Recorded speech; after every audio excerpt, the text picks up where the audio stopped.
Assalamualaikum warahmatullahi wabarakatuh. Di sini kami dari kelompok donor darah akan mempresentasikan tugas dengan mata kuliah interaksi manusia dan komputer. Dengan anggota kelompok Vidya Rahman dengan NIM 2200018185 dan saya sendiri Afia Fizadina Sumaila dengan NIM 2200018206. Untuk pendahuluannya akan dibacakan oleh partner saya, Vidya. Oke, untuk pendahuluannya kita mulai dari latar belakang. Apa latar belakang kami yang membuat aplikasi ini? Latar belakangnya adalah di era di digital ini yang saat ini semakin maju, teknologi telah membawa perubahan besar dalam bidang kesehatan, termasuk dalam proses donor darah. Aplikasi donor darah yang kami buat bertujuan untuk mempermudah proses donor darah dan meningkatkan partisipasi masyarakat. Aplikasi ini menghubungkan donor dengan penerima darah serta organisasi seperti Palang Merah, rumah sakit, dan bank darah. Aplikasi ini mengatasi tantangan dalam donor darah konvensional seperti kurangnya informasi tentang lokasi, waktu kegiatan, kesulitan menemukan donor kompatibel, dan minimnya komunikasi antar pihak. Pengguna dapat dengan mudah menemukan informasi acara donor darah dan mendaftar sebagai donor dan menerima notifikasi kebutuhan darah mendesak.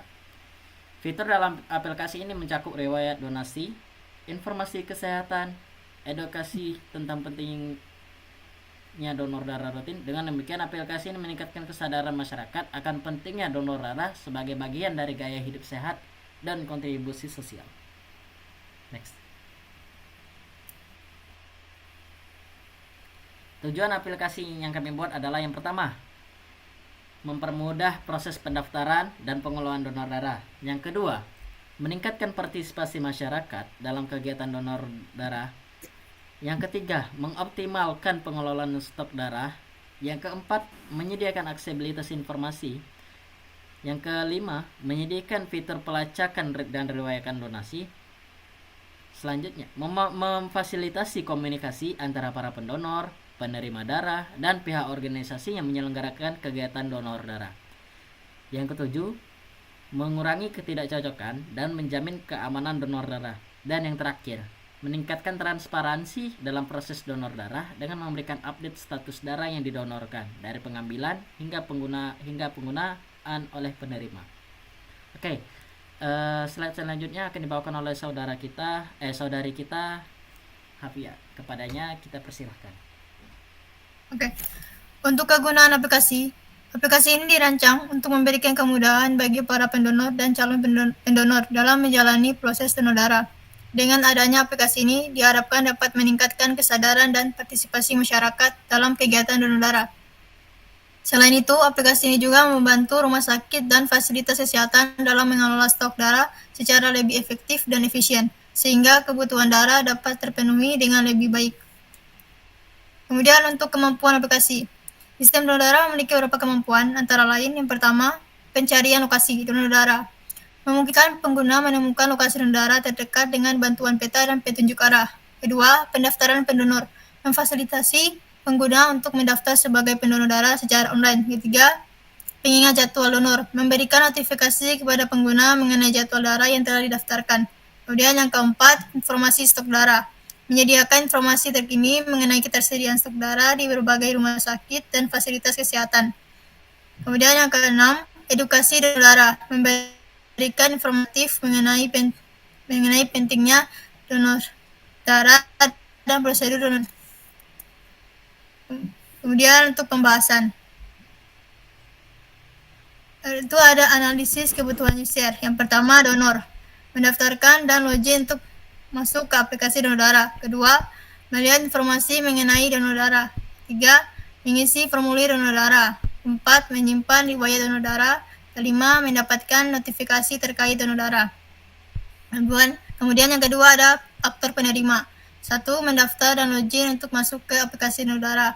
Dua, melihat informasi mengenai stok darah. Tiga, mengajukan permintaan darah. Empat, melacak status permintaan darah. Dan yang tiga, admin. 1. Mengelola data pendonor. 2. Mengatur jadwal dan lokasi donasi darah. 3. Menyimpan dan mengolah data stok darah. 4. Mengirim notifikasi dan pengumuman kepada pendonor. Lalu ada analisis kebutuhan sistem. Itu ada fungsional. 1. Autentikasi pengguna. Pengguna dapat mendaftar dan login ke aplikasi donor darah. Pengguna dapat melakukan verifikasi identitas. Kedua, manajemen data. Sistem harus dapat menyimpan dan mengelola data pendonor, stok darah, dan permintaan darah. Sistem harus dapat menyimpan riwayat donasi dan permintaan darah. Ketiga, pencarian dan lokasi donor darah. Donor dapat mencari lokasi kegiatan donor darah terdekat. Pengguna dapat melihat jadwal kegiatan donor darah. 4. Formulir dan permohonan. Formulir donasi donor darah untuk pendonor. Formulir permintaan darah untuk penerima.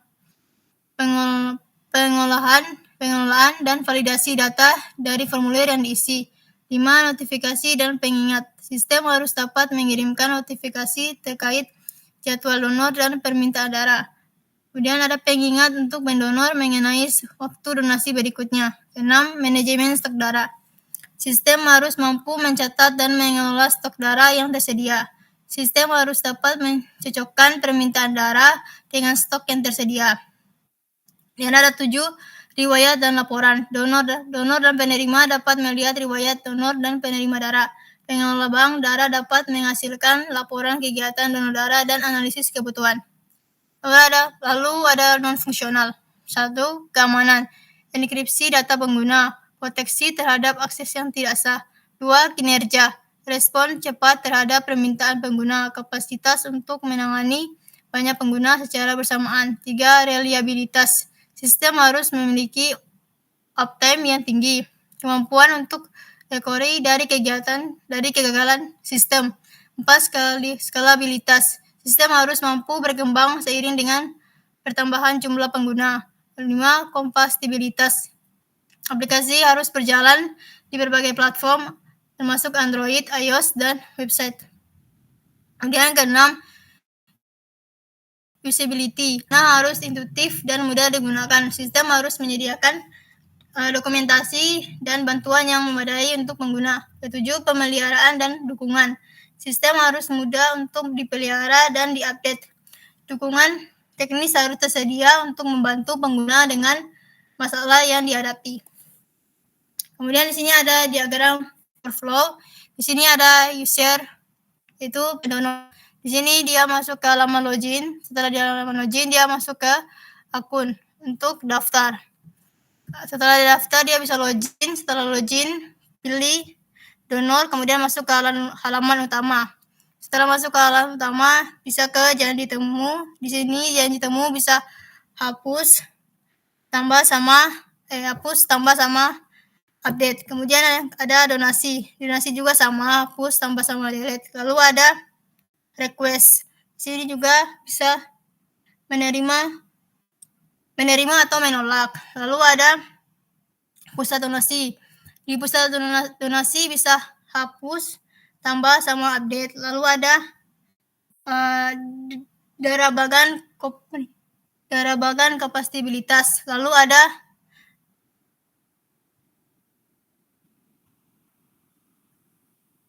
profil pendonor. Di sini bisa diupdate, bisa dihapus, sama ditambah. Lalu ada history atau pencarian. Kemudian untuk admin akan dilanjutkan oleh partner saya, Rahman.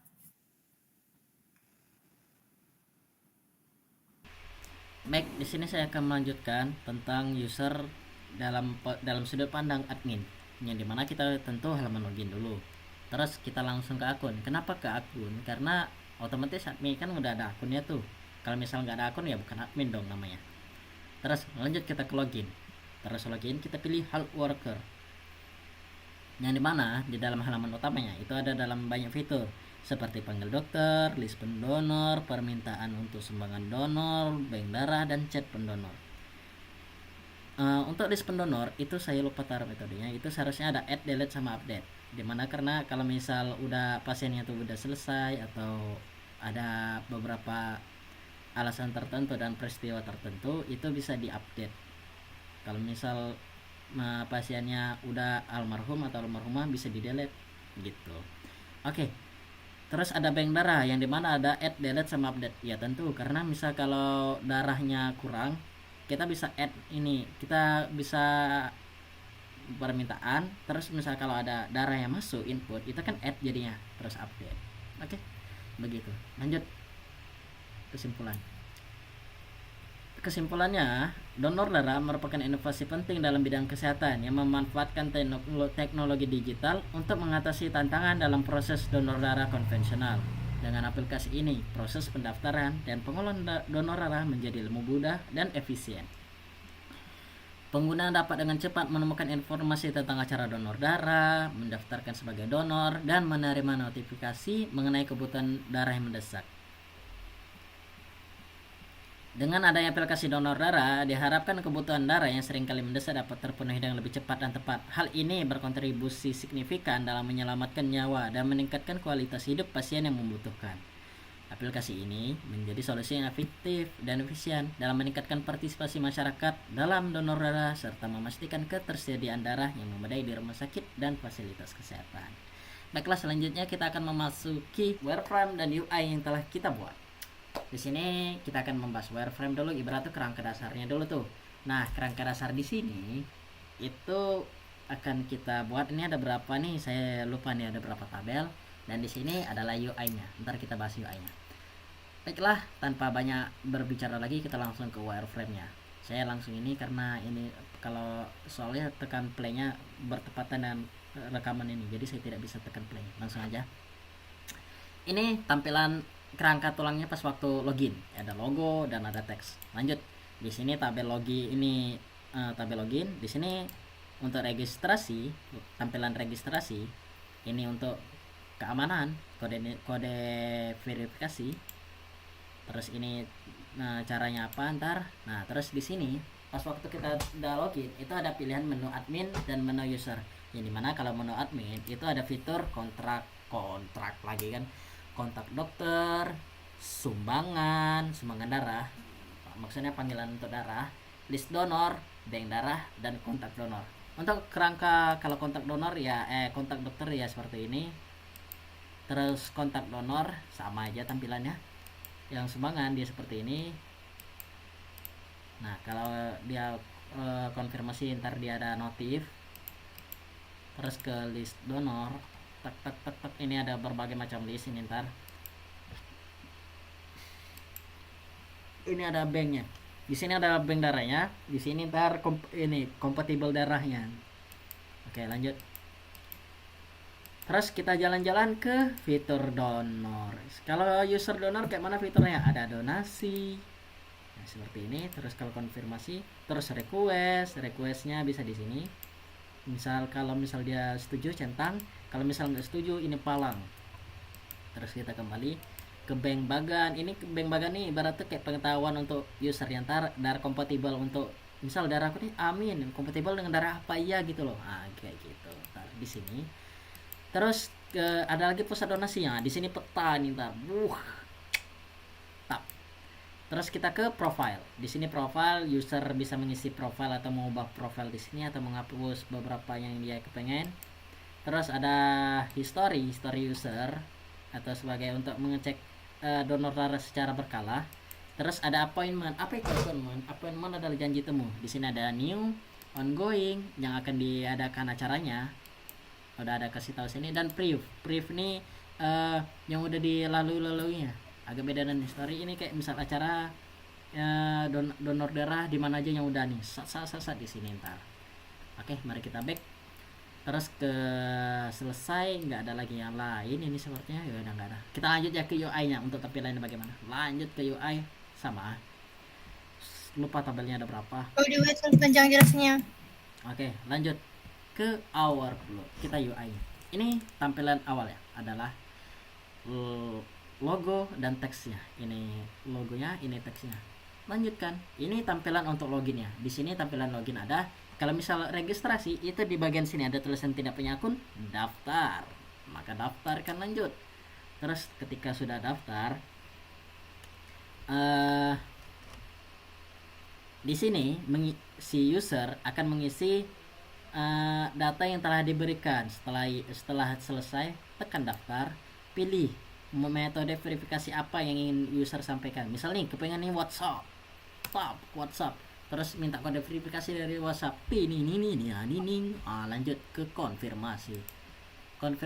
Terus kenapa ke login lagi? Biar konfirmasi dulu, biar jelas. Nah, setelah login, nah sini untuk menu health worker, ini untuk admin, dan donor nih untuk user. Mari kita jalan-jalan ke health worker, yang dimana panggil dokter. Di sini untuk fitur panggil dokter, bisa panggil, bisa pesan. Dan lanjut, di sini permintaan untuk sumbangan. Di sini ada jenis kelamin. Ini nama lembaga ini saya salah, ini my bad, kesalahan saya. Jadi mohon dimaklumi. Waktu yang dibutuhkan, genotipnya dari genotipnya yang diperlukan apa, darahnya, terus ajukan. Cekling permintaan terkirim. Setiap user yang mempunyai aplikasi ini ada notifikasi notifikasi dari atas layarnya itu. Nah, itu ada pendonor membutuhkan darah sekian. Oke. Lanjut nih, list donor. Oke, ini list donornya, bisa panggil, bisa ini untuk yang pendonornya ya, beda donor. Bisa kita panggil, bisa kita chat. Biasanya chat sih. Oke, ini list donor ya. Di sini ada list donor. Contoh di sini ada beberapa data seperti Uco, Udin, Siti, Asep, Clara, Budi, dan Aisyah. Lanjut.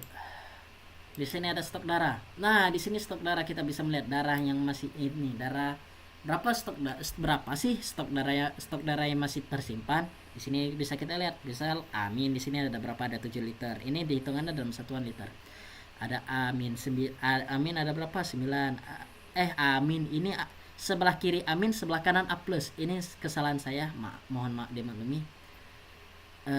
Nanti saya benarin lagi. B min, B plus, B min, AB plus, dan begitu selanjutnya.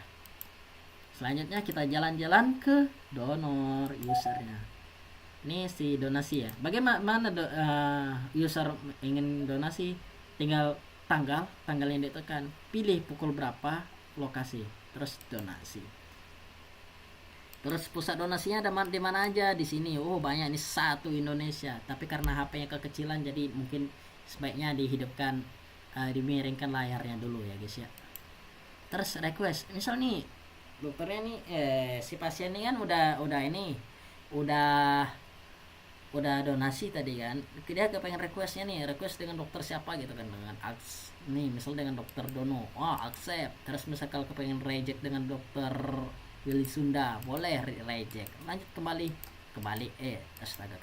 Nah, ini darah bagian kompatibilitas, ini saya ingat kurang, ini karena O min sama O plusnya belum ada, AB min sama AB plusnya nggak ada. Oke, lanjut. Terus ini ada bagian user, tampilan user, bisa mengisi sini. Ini history untuk user. Di sini appointment, janji temu untuk user. Di sini adalah new, upcoming, dan previous. Oke, sekian UI dari kami. Baik, sekian dari presentasi kami. Terima kasih. Bila ada kata yang kurang berkenan, mohon maaf. Wassalamualaikum warahmatullahi wabarakatuh. Waalaikumsalam